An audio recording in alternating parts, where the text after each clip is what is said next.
Do you have pain in your shoulder every time you start to lift heavier weights or push more volume in your program?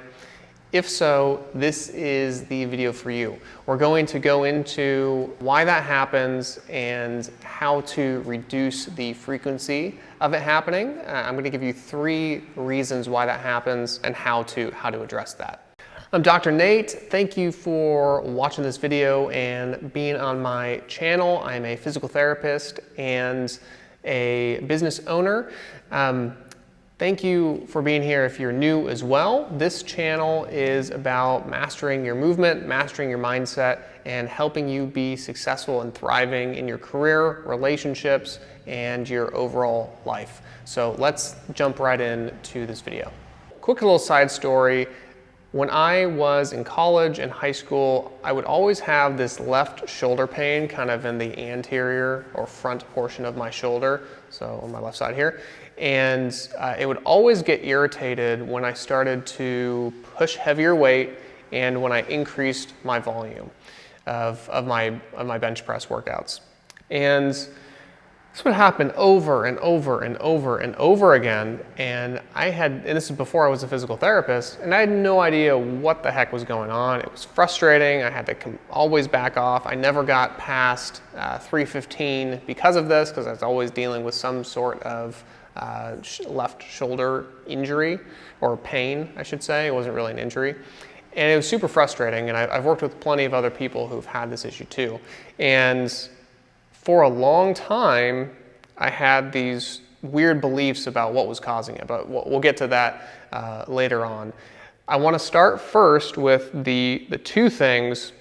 Number 1 is progress how much you're doing slowly. So my error that I made, and the error I see a lot of people making, is that instead of starting with 1 to 2 times per week, they're starting to bench press 3 or 4 times per week, and they're doing 15 sets of bench press, plus a bunch of chest flies, plus a bunch of bicep curls, plus a bunch of push-ups and dips. So they're just they go from 0 to 100 way too fast. So instead of going from 0 to 100, maybe you go from 0 to 20 or 0 to 10. So you start things off slow, keep it at an RPE 6, like rating of perceived exertion, so 0 being no effort, 10 being maximal, 1 rep left. Keep it at a 6 to start with, especially if you haven't been bench pressing in a long time or this is your first time doing it. And this applies to any type of exercise too. Keep it at a lower intensity for a little bit, for a couple weeks, and then start to ramp up your intensity over time. Remember, if you're trying to train for something or just trying to get in better shape, this is a lifestyle. This is not, you don't have to sprint to get to the heaviest weight or to do the most. That doesn't make sense. You're trying to do this for multiple years or 20 years or 40 years or whatever for your entire life, take it slow. You don't need to push through in this sprint pace. Number 2, progress how much weight you do slowly. So this is an error I see a lot of people doing too, is they start to just progress their weight way too fast. One day they're doing 135, the next week they're doing 175, the next week they're doing 200. I mean, of course, as you get to higher weights, you're going to reach a point where it's a much slower progression. But people try to just make these 10% jumps week over week over week, and they end up not being able to tolerate that load just yet. A lot of the things that happen with the shoulder comes down to different types of tendinitis, and just general irritation of the shoulder. There's so many different structures in the shoulder that it's really hard to determine which structure is the one that is inflamed.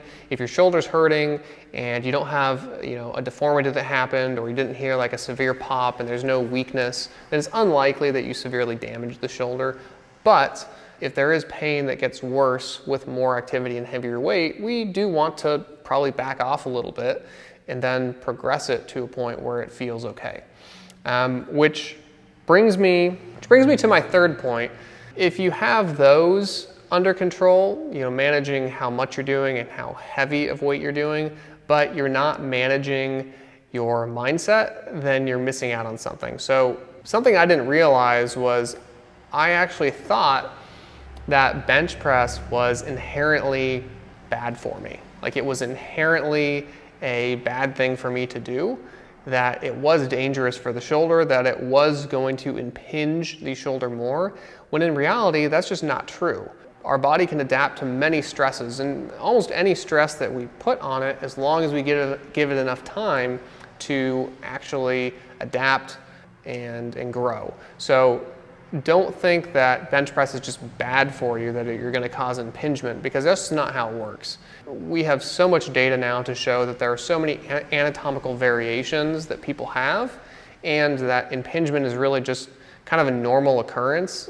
I mean, what happens at your knee every time you step? There's some impingement of the meniscus, right? So the same thing happens with every other surface. So impingement or compression or bringing together of certain surfaces is not a bad thing. It's just kind of normal. So more so fixing our mindset. So if our belief is that this is bad for us, then we're probably going to have a negative outcome. And then just progressing everything else slowly as well, including volume and intensity, you're probably going to be able to reduce a lot of the issues you have. Thank you for watching. Hope this was helpful. Please write a comment below on whether you have shoulder pain and what you have done to address it. If this is related to bench pressing, have you tried doing different types of bench press? Have you varied your range of motion? Have you varied your intensity? Let me know in the comments below. Please like and subscribe to my channel. Well, like this video and subscribe to the channel. There's two different things. All right, two different things. And always stay strong, stay resilient, keep getting after it.